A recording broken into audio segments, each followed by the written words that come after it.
Zhu Yuan here, you pulled her because of her fat, juicy, delicious... Can't say it because I'll get demonetized, but you know what I'm talking about. Pictures on the screen. We're going to be talking about the best build for her today, so you can make sure that thing right there performs to the best possible standard imaginable, right? You want her to do as much damage as possible because she might be kicking enemies in the air. She might be shooting her gun, crouched down, pew, pew, pew, doing something like that, and you just want her to do the most damage possible because she's the new ether type unit. She's going to be the second one added to the game, and she is going to be absolutely amazing. So in today's video, we're going to be going over how she works, how you should build her, everything like that, best W drives, what best team she runs on, everything like that. So first, I think we should start with a kit breakdown to really understand what she does, because some might think her kit is more complex when I don't think it's that complex, but it does have some complexities to it. So first things first, the thing you'll be using the most of, her basic attack. Now, her basic attack is really fun to use. I am not gonna lie. You basically just hit the button and just keep shooting everything on the field. You'll be doing a base hit of physical damage,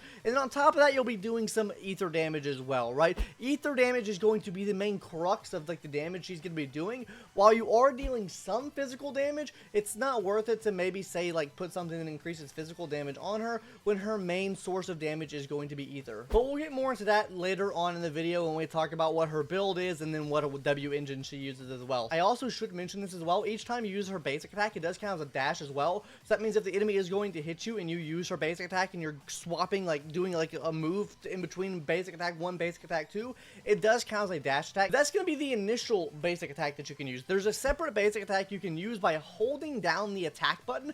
By holding down this attack button, she'll actually be able to fire off shotgun shells. You get these shotgun shells by either using skills or attacking the enemy, and basically this just puts you in suppressive fire mode, which means she's shooting shotgun blasts at the enemy, which do compound and do more damage, which we'll talk about a little bit later in this kit breakdown because it plays into core skills and stuff like that.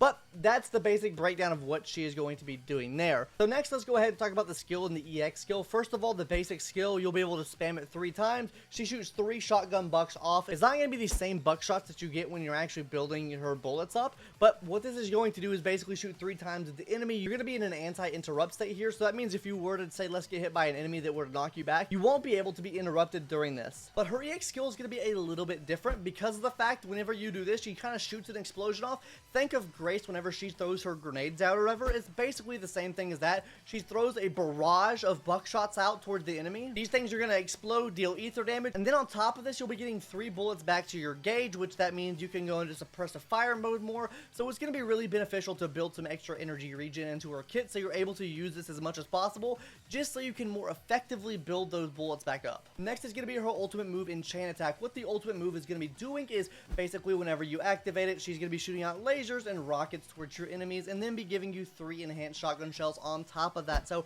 that's going to be really beneficial for you there. But now, what kind of builds this whole kit out is going to be her core skills. So let's start off with her core passive first. This is what I mentioned before, guys. Whenever you're using that enhanced shotgun attack, or when you're going into suppressive fire mode and using those enhanced shells on the enemy, you're getting a damage increase just from having that alone. And on top of that, you're getting an additional damage bonus if the enemy is stunned. So this means that she should be the last person coming out in rotation because your chain attack and ultimate move will both be giving her 3 enhanced shotgun shells.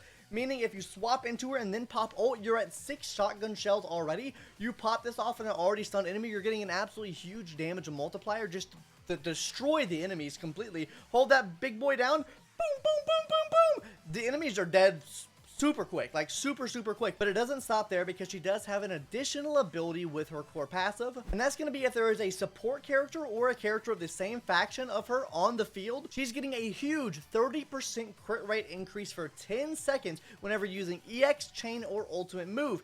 You're going to practically have this up at all times with her because she should be that last person coming into the field like after you've broken the enemy shield, so you'll be getting that off every single time. On top of this, if you just have her doing a normal DPS thing, you use an enhanced skill attack with her, she'll be doing additional damage on top of that, and you can extend this out further. So say you get in there, use your enhanced shotgun shells, it's about to go down, oh, hit your EX skill, you have 10 more seconds to that, hit some more shotgun shells out. This is just giving you more crit rate, so you don't have to build as much into it. I love when this gives you free crit rate because usually crit rate is the hardest thing to build in these games because you actually need crit rate to utilize your crit damage. For the knowers that don't know it there, everyone should know that though. I don't know why I'm even trying to explain this right now, but some people don't know, I guess. Also, this is really big because it plays off of not only her own faction, which you aren't going to really have in the game when she first comes out, but what you will have is a support character. You can literally run any support character on the team. You're going to be golden to go here. You could run Nicole on the team, golden to go here. Like, very easy to meet these requirements. Now let's go ahead and talk about the best in slot W engines. Now I think this goes without saying, guys, her best weapon or best W engine is going to be her signature. Like, there's just no way around that. Her best in slot is her own weapon. So just take that for what you will. I'm sure you want to know what the second, third, and fourth best in slot are. Second best in slot is going to be the BP weapon here, the cannon rotor. Cannon rotor, first of all, gives you crit rate just for the stats that it gives alone. On top of that, it'll be giving you free attack, and it'll be giving you a pretty big damage buff, or I guess like a one-time hit to the enemy's health of 200% of her attack to the enemy. So that's going to be super, super good there as well. This is overall just really good. Now, when I recommend the other ones here, the reason I don't recommend some of the other 4-star ones is because a lot of them either play on electric damage or physical damage, and while she does do physical damage, you really want to be maximizing, I guess, the amount of ether damage she's doing, because you don't really get as much damage out from the physical damage. So my number 3 recommendation is going to be Starlight the Stint. It's just going to be a super universal W engine that you can use, because first of all, it gives you attack, and then whenever you use a dodge counter, you also get attack from that as well, which she'll practically be doing all the time, because if you're using her basic attacks and charged assault attacks correctly, then you should always be dodge countering the enemy, which means this should always be up for you. Now, the last one that I wanted to recommend here is the B rank W engine. I actually recommended this in my previous video talking about the best B rank W drives. The reason why this is good is because first of all, it gives you attack bonus. That's okay. That's great. That's going to be really good for early to mid game players, just getting some extra attack percentage in there because you're not farming for W engines and stuff like that, so you probably don't have a lot of attack. Secondly, it's going to be giving you a 25% damage increase whenever you use a chain attack or ultimate move for 6 seconds.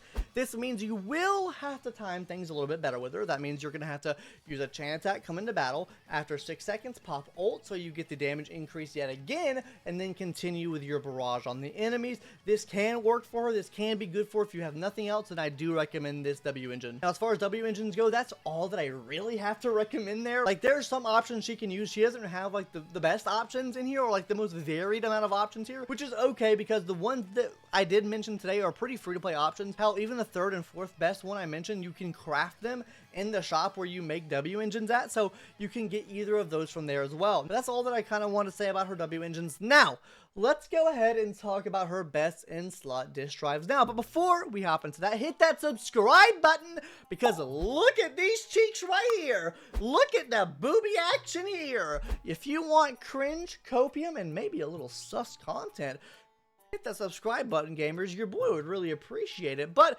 with that out of the way, let's go ahead and talk about her best in slot disk drives now. Now, her best in slot 4-piece set that you can run here is going to be chaotic metal. First of all, this will be giving you ether damage, and on top of that, for the 4-piece set here, it gives you an initial 20% crit damage, which is really nice.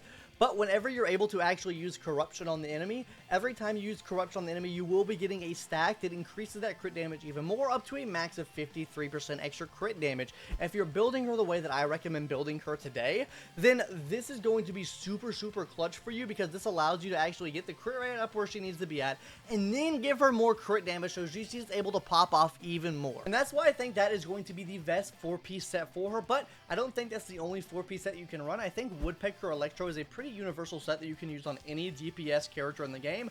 First of all, it's going to be giving you 8% extra crit rate at a 2-piece, which is super, super nice. Free crit rate is always appreciated. And then if you're able to land a critical strike with your basic attack, or really any move, you'll be increasing her attack as well for 6 seconds, which is okay. The big thing here is getting the crit rate buff from the 2-piece set, but you can run this in a 4-piece if you want to. Hell, you could probably even run a 2-piece Woodpecker Electro, 2-piece of the ether set, and then 2-piece of what we're going to talk about now, which I think is the best 2-piece set in the game to run, bar none. And that is going to be the Jazz set. Jazz just gives you energy regen. Like I mentioned before, you want to be giving her as much energy as possible, because the more energy you give her, the more energy you provide to her. That means the more enhanced buckshots that you're actually going to be able to get with her, which means the more overall damage you're able to do, because like we mentioned before, her core passive will allow her to do more damage whenever you're using these buckshots. And then not to mention, whenever you're using the buckshots on stunned enemies, so you want as many of these buckshots as absolutely possible to really take the maximum use of her core passive. But that's really all I have to say about the sets. The sets here are pretty sweet, pretty simple and to the point. I think they're a lot easier describing in this game than they are something like Wuthering Waves or even the Honkai Star Rail for that matter. But let's now go ahead and talk about the best stats you're going to need, because we need to talk about main stats and substats. Not recommended though. I will talk about that a little bit later in the video. But first of all, let's go ahead and talk about those main stats, because you as a free-to-play or early game player, this is what you should be focusing on. So in slot number 4, I would be focusing on crit rate, crit damage, or attack percentage. I personally would recommend you getting to focus on crit rate first. Get at least 70% crit rate on her before you do anything else. That's what I would personally recommend. If you can get 70% crit rate from substats, that's great. Then running crit damage here, and then obviously you can run attack. I'm not going to put that on the recommendation sheet on the screen right now, but you can run it. Hopping into slot number 5 now, ether damage. I don't really think there's any other way you can go here. Ether damage. Get the damage type for the damage type character that you have. Slot number 6 is going to be energy regen or attack. I prefer energy regen here. Like I mentioned, the more that we can get the enhanced buckshots means the more damage that we're able to do over time. So that means the more energy we have, we can get more of those enhanced buckshots, which means we do more damage more times, which can be more beneficial than running attack percent here and doing, I guess, more damage, or I guess more damage per shot less times. Like say you do 10,000 damage with energy regen per shot and you have 10 shots, right? That's 100,000 damage. I don't know if my math is right there. You'll correct me in the comments if I'm wrong. That's like 100,000 damage, right? But let's say you're able to do 15,000 damage for 5 shots, right? The math is not mathing there, right? You do more damage overall with being able to get more buckshots off. That comes out to be like 75,000. So even though you're doing more damage per shot, you're getting less shots overall. If you're able to get more shots in the same amount of time with the ERR stat, then you are more beneficial and better off going with energy regen there. Now, let's hop into those substats. Substats, pretty self-explanatory. Crit rate, crit damage, attack percentage, pin ratio. That's all that I can really recommend there. Penetration ratio, going to be great for your substats. But the main ones to focus on here, crit rate, crit damage, attack percentage. Easiest thing that I can tell you there. DPS, this is just what DPS run. They are crit-based DPS. That's what you need to focus on. Now, the reason I don't want to talk about recommended stats is because I'm not even in-game yet. I'm not even farming for W drives like that yet. So I don't want to recommend something to you guys that I haven't even farmed yet. So yeah, I'm not going to give you recommended stats. When I get further in the game and when I feel comfortable like doing in-game farming, then sure, I'll give you that, but not right now. Now, before we talk about the best teams, I want to talk about best bang boos before that. This will be all in one section of the video, of course. But bang boos, the best one you can get is Resonaboo. Am I saying that right? Resonaboo, the one with the swirly durly and the circle thing on his head. That is going to be the best bang boo that you can possibly get for her. It's just going to provide you so much damage. Honestly, I just kind of let this thing run free and didn't even attack with her in the story, and he just killed like a whole group of enemies by himself. Absolutely amazing there. Another one you could run if you don't have that or you didn't choose that one, a 4-star one that you probably do have, is Devil Boo. Devil Boo works with ether type units, but you will probably have to run a Nicole on the team because he is going to require a second type ether unit on the team to actually use him to his max potential. But let's now go ahead and talk about his best teams. I think you could probably guess from what I said before what her best team is. It's going to be a team with Nicole. Nicole and B even. This is a free-to-play team. Nicole, Anby, and her, they are going to be like a match made in heaven, alright? Of course, it probably would be better to get a better, like, designator ether breaker for her than Anby is. Like, Anby's not bad by any means, but, like, she's not the best in the game. But overall, this is going to be the best team for her right now, in my opinion. Now, other characters you could run here, you could run her on, like, a hybrid ice team while running, like, Lycon for your designated breaker. He is a goated breaker, best breaker in the game, so you could run that. Paired with a Rena as well. Rena will increase her pin ratio, which will increase her damage overall. And then also you're getting the buffs from having the 2 ice characters and 2 maid characters on the team as well. So that just amplifies her damage even more. So that's another option you could run there as well. Her teams are not fleshed out right now just because we only have 2 ether characters in the game right now. But when we get more ether characters added to the game, she is going to become better and better. I think there is some type of future proofing to her just because of the fact that she's gonna get better, right? I think that she will get better with time. Not to say she's bad right now, because I do like her a lot. Personally, I like her gameplay wise better than Ellen right now. Now, I don't know if she'll do as much damage as Ellen just because Ellen kind of has like a signature team in place right now already that's doing some massive damage, but not to say that she's bad by any means. I think she'll be pretty close or on par with what Ellen can do, and that's going to grow in the future. Anyways, gamers, that's going to do it for today's video. Tell me what I can do differently in these videos. Did you enjoy this little build today? Or did you not? I don't know. Tell me in the comments down below. Anyways, that's going to do it for today's video. Hopefully you enjoyed, and I'll see you in the next one, gamers. Later. Bye!